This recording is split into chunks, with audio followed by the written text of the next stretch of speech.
In this video, I'm going to create 3 student sprites and use variables to keep track of their attendance status, and we'll be able to click on the student to change that status.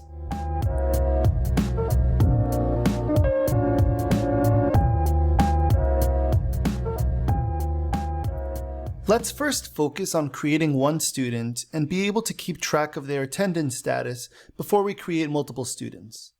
So I'm going to have the sprites represent the students. So let's add a new sprite to the project. We'll use Abby. With the default costume on this sprite, it's impossible to know if they're absent or present.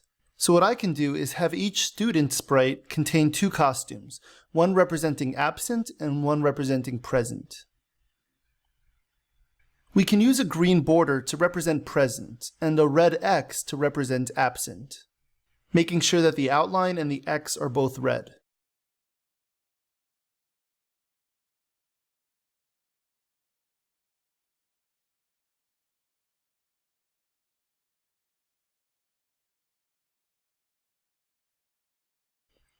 I can then get rid of the other costumes that are unnecessary for this project.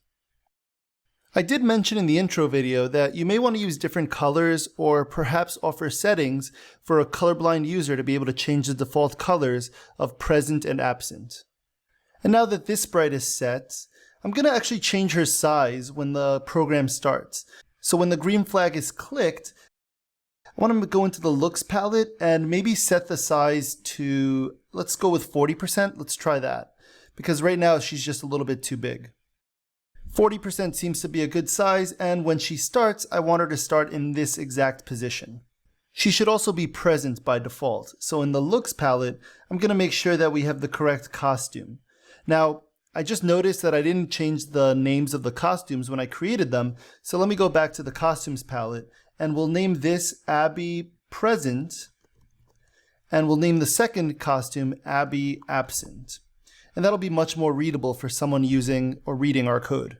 So when we first start the program, we should have Abby be present, and I'm going to change the costume to be that. So let's test it out, and there we go, she's green. Now if Abby is clicked, we should switch to the next costume.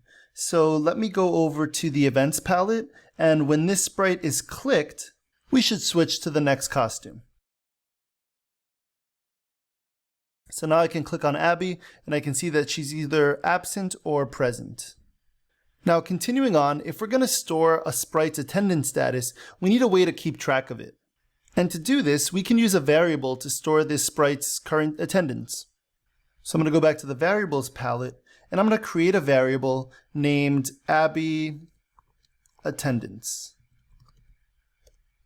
And when the project first starts, we should set Abby's attendance to present. The only issue that I can foresee with this method is that we're going to need a separate variable for every single student. But it's going to be the easiest and quickest method for getting the functionality working in Scratch, and since we're only going to create 3 students total, it's not going to be a big deal. So we'll continue with this method. Now when the sprite is clicked on, we have to change the value of the variable. So we have to see if Abby's attendance is currently set to present, then we should switch it to absent, and vice versa. So we can add a conditional statement when this sprite is clicked. So when this sprite is clicked, we can check to see the current value of Abby's attendance. So if Abby's attendance, and I'm going to go into the operators palette to grab the equal operator. If Abby's attendance is present, then we're going to reset it to absent.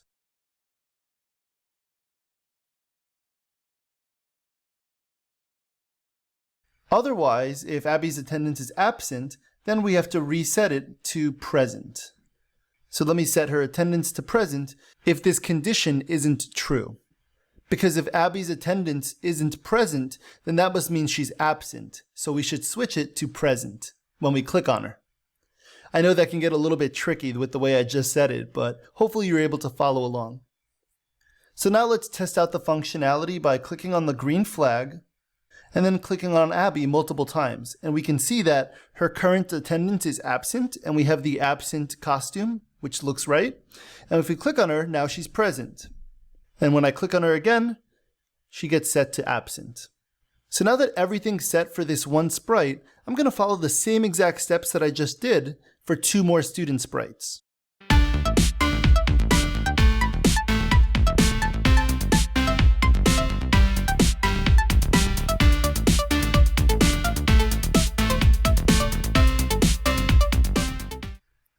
And we're done. I just had to make sure that each sprite started at the correct position and started with the correct costume. Then I had to make sure that I created variables for each one of the sprites. And using the same logic that we used for Abby, we made sure that the attendance started correctly in the beginning and switched when the sprite was clicked on. In the next video, we're going to go over how we can store all of the students' attendance in one list that we can then display to the teacher.